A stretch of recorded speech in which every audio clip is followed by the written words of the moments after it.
આજે આપણે ચોથા નિયમની વાત કરીશું। ચોથો નિયમ શું કહે છે કે બે અંકની કોઈ પણ સંખ્યાનો વર્ગ કરવો હશે તો કરી શકશું। કેવી રીતે? તો એના 3 સ્ટેપ છે। પહેલું સ્ટેપ એવું કહે છે કે એકમના અંકનો વર્ગ કરીને વધી અલગ કરો। બીજું સ્ટેપ એવું કહે છે કે બે અંકનો ગુણાકાર કરી એનું બમણું કરવાનું, એમાં આગળની વધી ઉમેરવાની, પછી પાછી વધીને અલગ કરી દેવાની। ત્રીજો સ્ટેપ એવું કહે છે કે દશકનો વર્ગ કરવાનો અને એમાં આગળની વધીને ઉમેરવાની। આમ સમજ નહીં પડે, ઉદાહરણ દ્વારા સમજીએ। સપોઝ કે કોઈ આંકડો લીધો છે મેં 34, મારે 34નો વર્ગ કરવો છે, તો સ્ટેપ 1માં શું કહે છે? એકમનો અંકનો વર્ગ વધી અલગ, એકમ 4, 4નો વર્ગ 16, 16માંથી વધી અલગ કરી દેવાની 1। બીજા સ્ટેપમાં શું કહે છે? બે અંકનો ગુણાકાર, એટલે બે અંક આપણા કયા છે? 3 અને 4, એટલે 3 ચોક કેટલા થશે? 12, એના બમણા કરો, 12 ગુણ્યા 2 24, આગળની વધી ઉમેરો, આગળની વધી 1 એટલે 24 + 1 કેટલા થાય? 25, 25માંથી ફરીથી વધી અલગ કરી દેવાની, એટલે અહીંયા આપણી વધી કેટલી થશે? 2।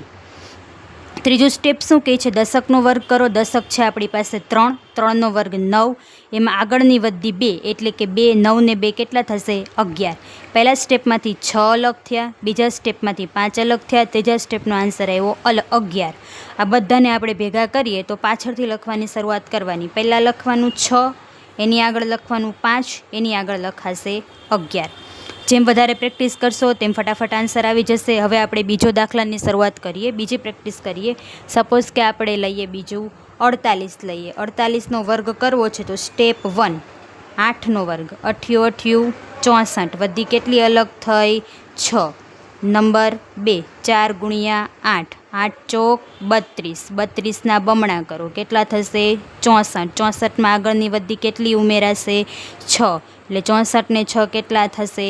70, આમાંથી વધી નીકળી 7। નંબર 3, ત્રીજું સ્ટેપમાં શું કરવાનું? 4નો વર્ગ, 4નો વર્ગ કેટલો થાય? 16, 16માં ઉમેરો 7, 7માં 16 ઉમેરો તો કેટલા થશે? ગણો ઝડપથી, ચાલો। 23 થશે? ઓકે, 23। ચાલો આને ગોઠવીને લખીએ તો પહેલાં શું લખવાનું? 4, એની આગળ શું લખવાનું? 0, એની આગળ શું લખવાનું? 23। અહીંયાથી 4 અલગ થયો, અહીંયાથી 0 અલગ થયો, અને અહીંયા આપણો જવાબ આવ્યો 23, એટલે આન્સર આવશે 23 0 4। બીજો એક્ઝામ્પલ લઈશું 87। 87નો વર્ગ કરવો છે તો કઈ રીતે થશે? સ્ટેપ નંબર 1, 7નો વર્ગ, 7નો વર્ગ કેટલો થશે? 49, વધી 4 અલગ થઈ। નંબર 2, 8 ગુણ્યા 7, 8 7 56, 56ના ડબલ કરવાના, 56ના ડબલ કેટલા થાય? 112, વધી ઉમેરવાની, આગળની 4 એટલે થશે 116, એમાંથી આપણે વધી કેટલી અલગ કરવાની? 11। અને ત્રીજું સ્ટેપ આવશે 8નો વર્ગ, એટલે 8નો વર્ગ કેટલો થાય? 64, 64માં 11 ઉમેરો, કેટલા થાય? 75, બરાબર। અહીંયાથી 9 અલગ થયા, અહીંયાથી 6 અલગ થશે, અને આન્સર આવ્યો 75, એટલે આન્સર આવશે 75 69। આ જ રીતે મને બીજા સપોઝ કે 63નો વર્ગ કેટલો થશે? 29નો વર્ગ કેટલો થશે? 86નો વર્ગ કેટલો થશે? આ બધાનો આન્સર મને કમેન્ટમાં જણાવો।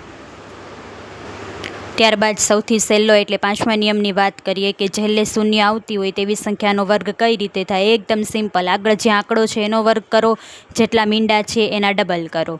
સપોઝ કે 70નો વર્ગ, 7નો વર્ગ 49, 1 મીંડું 2 મૂકો।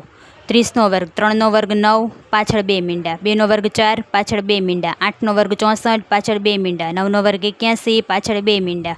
જો અહીંયા 2 મીંડા હોત તો અહીંયા 4 થઈ જાય, અહીંયા 3 મીંડા હોય તો 3ના ડબલ કેટલા થશે? 6 મીંડા થઈ જાય। અહીંયા 11નો વર્ગ 121, પાછળ 2 મીંડા, એવી રીતે મને 120નો વર્ગ કેટલો થશે? 130નો વર્ગ કેટલો થશે? તે ફટાફટ મને કમેન્ટમાં જણાવો। હજી આગળના જે નિયમો છે તે ફટાફટ તમને જણાવીશ, જેનાથી તમે કોઈપણ એક્ઝામમાં 1 સેકન્ડમાં આન્સર આપી શકો। જો પ્રેક્ટિસ કરશો તો તમને ઝડપ આવશે, એટલે જેમ બને તેમ આંકડા તમારી રીતે લખીને પ્રેક્ટિસ કરો તો ઝડપથી તમે એને સોલ્વ કરતા થશો। Thank you. જલ્દીથી વિડીયોને લાઈક કરો, કમેન્ટ કરો અને ચેનલને સબસ્ક્રાઈબ કરો।